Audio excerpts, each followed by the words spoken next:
8h10, c'est l'heure de l'interview d'actualité. Thomas, vous recevez ce matin le spationaute Thomas Pesquet. Bonjour et bienvenue à vous, Thomas Pesquet. Bonjour, merci. Félicitations. Merci. Vous savez pourquoi? Non, mais vous allez me le dire. Parce que vous avez obtenu une voix à la présidentielle. Vous avez entendu Oui, ça un ou pas parrainage. Ouais. Ah, une voix? Oui, une voix à d'accord. Argentan dans l'Orne. Il y a un bulletin, quelqu'un qui avait écrit Thomas Pesquet, ses assesseurs qui ont retrouvé ça en dépouillant. C'est une carrière qui s'ouvre ou pas, la politique? Non, je ne pense pas. J'ai encore beaucoup de choses à faire dans la technique et dans la science. L'an dernier, pendant les élections régionales et municipales, vous étiez là-haut. On vote quand on peut voter? On peut pas voter, on peut faire des procurations. Ouais. C'était ce que j'avais fait d'ailleurs pendant ma première mission, les élections de 2017. Ouais. Et est-ce qu'on parle politique là-haut avec tous les représentants de tous les pays du monde, ou est-ce que c'est un sujet que vous laissez aux terriens? Non, c'est plutôt, je pense qu'il y a vraiment deux religions politiques. Ça n'a jamais été des bons sujets de conversation, je pense, dans les cockpits ou dans les stations spatiales. Non, on essaye, on va dire, de se concentrer un peu sur nos points communs, plutôt que parfois évoquer les différences. On a plus de légèreté, moins de sujets qui fâchent. C'est vrai que vous êtes un peu enfermé là-dedans, donc il ne faudrait pas que ça... Ouais, évidemment. Non, mais c'est des gens qui ont l'habitude de travailler ensemble, qui ont l'intelligence émotionnelle, je pense, de justement, pas tellement essayer d'imposer leurs opinions, mais plutôt essayer d'écouter celles des autres. Vous voterez, vous, au second tour? Oui. Si je vous demande pour qui, vous me dites? Eh bien non, j'ai pas le droit de vous le dire, malheureusement. Vous n'avez pas le droit de le dire? Mais non, en tant qu'agent de l'agence spatiale, devoir de réserve. Et votre conviction est faite? Oui, ma conviction est faite. En plus, nous, on a des valeurs européennes d'ouverture. Valeurs européennes d'ouverture. Vous avez posté il y a quelques jours sur Instagram cette photo qu'on va voir, que vous avez prise là-haut en 2017. C'est Kiev, ou plutôt c'était Kiev, une sorte d'araignée de lumière qu'on voyait, pleine de vie, qu'on imaginait comme une capitale, en fait, avec ce commentaire. Petit rappel, les frontières ne se voient pas de l'espace. Je ne sais pas si on peut voir cette photo. Là, voilà la photo. Alors aujourd'hui, on se demande bien ce qui reste de tout ça. Ça rend sage d'être là-haut. Pourquoi vous avez posté cette photo-là? Je pense que ça donne un peu de perspective. On est effectivement, de prendre ce recul sur la Terre, ça nous fait réaliser qu'au final on est assez peu de choses, que ces différences qu'on a tendance à créer entre nous sont assez virtuelles en fait. Ouais. Malheureusement aujourd'hui ça ressemble pas à ça. L'Ukraine c'est très noir, ne serait-ce que parce qu'on éteint les lumières la nuit pour éviter de se faire bombarder, pour pas être une cible. Donc moi j'ai trouvé que la station spatiale, c'était un vrai exemple de coopération internationale, pacifique, qui unit les pays. Donc c'était bien, c'est de ça qu'il faut parler. Il n'y en a pas tant que ça, des exemples. On a tendance à se diviser, il faut essayer d'insister sur les choses positives. C'est un petit ONU qui marche finalement, la station spatiale internationale. Vous êtes tous là-haut, quelles que soient les nationalités. Pour le coup, quelles que soient les religions, ce n'est pas le sujet. Est-ce qu'il faut redouter que les Russes renoncent à leur participation à la station spatiale internationale? Est-ce que ça vous fait peur en tant que spationaute, ça? Pour un futur proche, non, parce qu'on est encore tenu par des engagements qu'on a pris il y a assez longtemps. Donc ce serait vraiment compliqué techniquement. On ne peut pas vraiment séparer les différentes parties en fonction des nationalités. En fait, c'est un puzzle. Il y a des morceaux russes, il y a des morceaux de tous les pays. Mais c'est beaucoup plus interconnecté qu'on veut bien le croire. C'est pas vraiment juste des deux petits morceaux qui sont accrochés, on peut les décrocher. Donc ça m'inquiète pas pour le court terme. Par contre, pour le long terme, c'est sûr qu'aujourd'hui, on n'engage pas les coopérations de demain et que dans le spatial, on a 5, 10, 15 ans de temps de développement des projets. Donc les résultats, on verra malheureusement. Donc il y a quand même dans un quelques risque. Années. Il y a un risque que les gens, malheureusement, après avoir travaillé beaucoup ensemble, recommencent à faire les choses un peu chacun de leur côté. Et ça, c'est vraiment dommage, c'est un pas en arrière. Ouais. Il y a presque un an, le 23 avril, vous décolliez pour la deuxième fois de votre vie pour cette station spatiale internationale. Le 4 octobre dernier, vous deveniez le premier Français commandant de cette station spatiale. Le 8 novembre, vous remettiez les pieds sur Terre après avoir passé 199 jours en orbite, durant lesquels vous êtes sorti 4 fois dans l'espace. Je crois que ces chiffres sont exacts. Exactement. Le tableau de chasse est véritablement impressionnant, Thomas Pesquet. Est-ce qu'on arrive à reprendre une vie normale, une vie ordinaire, après une aventure tellement extraordinaire? On en a envie, en tout cas, je pense. Il y a une espèce de... Oui, on a envie un peu de calme, de repos, de retrouver ses proches, en fait, desquels on s'est beaucoup éloigné. Mais c'est compliqué, c'est compliqué parce que le retour sur Terre, il y a toujours une réadaptation qui est évidemment physique, mais qui est aussi un peu psychologique. Il y a un blues. Il y a un blues. En fait, ça nous manque, cette expédition, en fait, où les choses sont claires, où les priorités sont claires, les interfaces sont simples, tout le monde travaille dans le même sens. C'est hyper simple, en fait. On travaille très, très fort, mais il y a une espèce de simplicité, de clarté, qui est quand même assez agréable. On sait bien que la vie sur Terre, c'est beaucoup plus compliqué que ça. Il y a énormément d'interfaces, de priorités à gérer, de choses qui se passent. Donc oui, c'est vrai que ça manque. Il y a une espèce d'appel de l'espace, comme il existe un appel du vide, ou comme une espèce d'addiction, ou pas? Je pense que c'est vraiment peut-être cette notion d'expédition, d'aventure qui est qui est vraiment hyper exaltante. En fait, quand on fait partie de ça, on se sent utile, on se sent vraiment affûté, on se sent au maximum de ses possibilités. Et ça, je pense que c'est un peu comme un sportif, en fait, de haut niveau. On a envie de retrouver cette sensation-là. On a du mal à la retrouver dans la vie de tous les jours, qui est un peu plus diffuse. Et donc, c'est ça qui est addictif. L'espace, c'est un moyen de l'avoir, mais je pense qu'il y a d'autres moyens de l'avoir. Et quand vous étiez là-haut, à aucun moment, vous n'avez eu le mal de terre? Vous avez dit, oh, je voudrais rentrer? Jamais? Si. Alors, on ne se dit pas qu'on voudrait rentrer, mais évidemment, il y a des hauts et des bas sur une mission de 200 jours. Et c'est pas raisonnable d'essayer de faire croire aux gens qu'on était heureux en permanence à 100%. Parfois, on avait le blues. Parfois, il peut se passer des choses dans la famille ou pour les amis, des mauvaises nouvelles.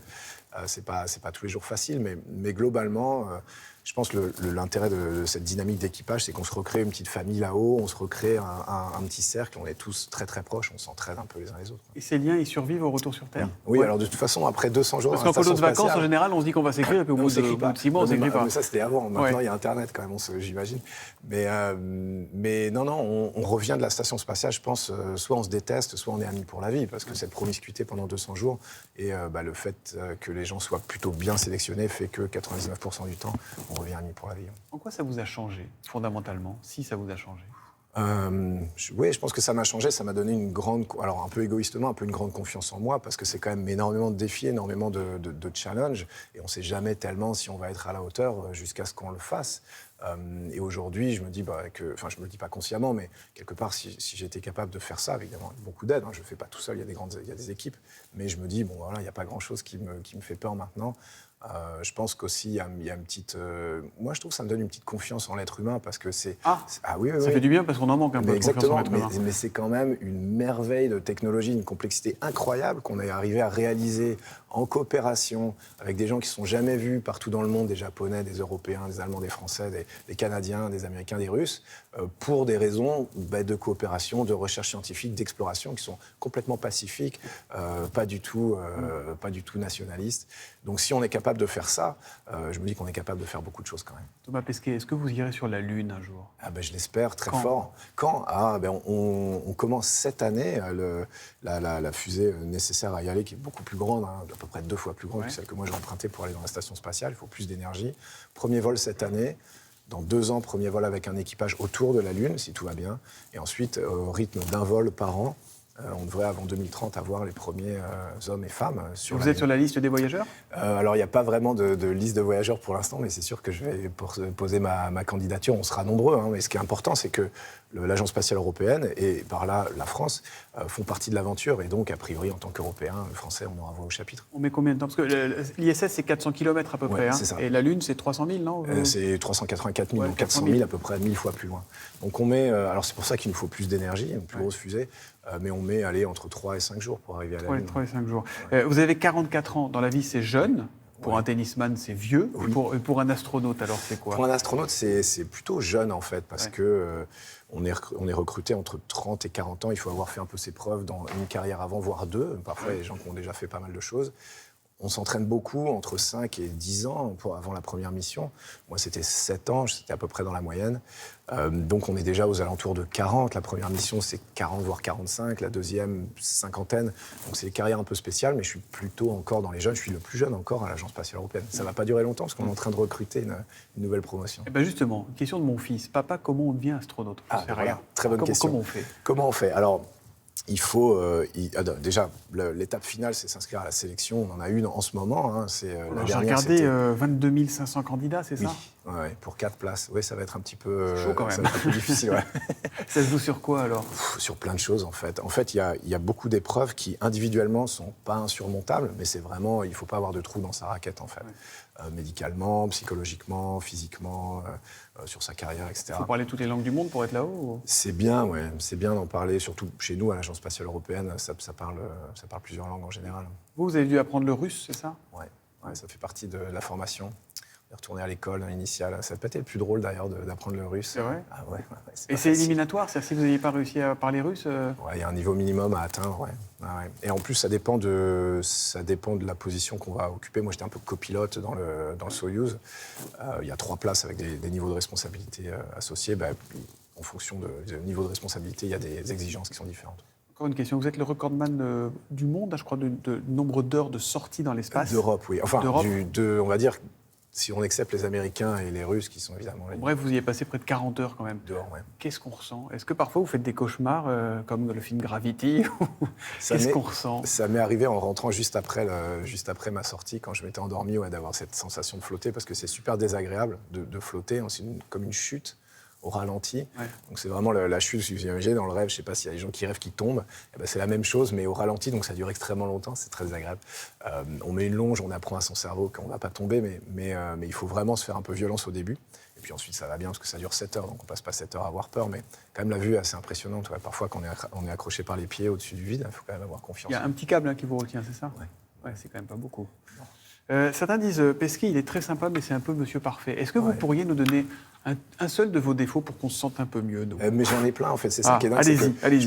Je sais pas cuisiner. Je suis vraiment nul en cuisine. Moi non plus. Voilà, je pense que je danse très mal. Maintenant, je suis sûr que je danse très mal, parce que ça fait une éternité que j'ai pas eu l'occasion de faire ça.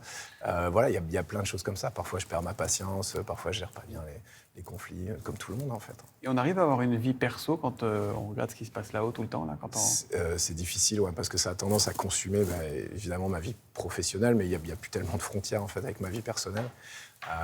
Et puis énormément de déplacements, etc. C'est pas le boulot le plus sympa pour la famille, c'est certain. Merci beaucoup Thomas Pesquet, merci de tout le rêve que vous nous faites vivre par procuration, et on attend que vous redécolliez. Alors il n'y a pas de date vraiment pour vous encore? Non, il n'y a pas de date, mais on va dire à partir de 2025, il va commencer à falloir regarder. On vous surveillera, puis on vous prendra en duplex dans le... Ok. OK. Merci Thomas. Beaucoup. Merci.